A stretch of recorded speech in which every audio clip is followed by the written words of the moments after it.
Daniel, mættur hérna á bikardrátt í hátíðinni í Laugardalnum.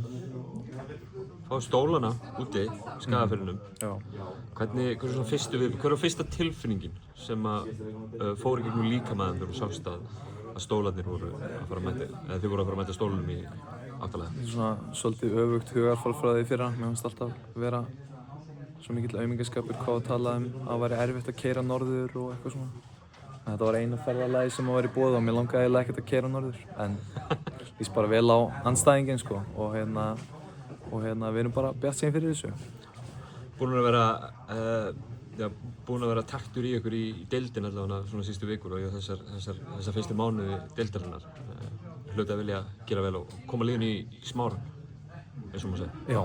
Jú, alveg klárlega. Við þurfum bara að halda þessum bolta á lofti í gegnum jólafríið og koma bara helviti sterkar til leiksanna eftir áramót. Það bara búið að vera, flott taktur í liðinu.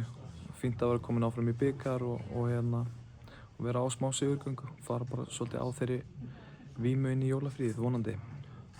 Sáu við KR í fyrra, karlaliðið fór í bikarúrslit, voru myndað svona ákveðin stemming og sé að það er ekki bara KR kallaði fyrir bara kringum liðið sem komast í þetta Final Four. Nú félagið þitt með bara góða möguleika á að koma tveimur liðum inn í þetta. Hversu mikilvægt er það fyrir félagið að fá svoleiðis tækifæri til að snúa bökum saman? Við erum bara búin að fá frábæran stuðning, sérstaklega á heimavelli í vetur kvennaliði og karlaliði líka.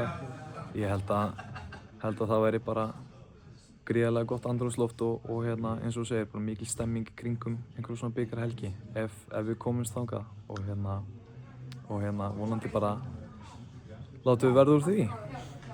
Kærar þakkir Daniel og gangi ykkur vel með framhaldið. Takk.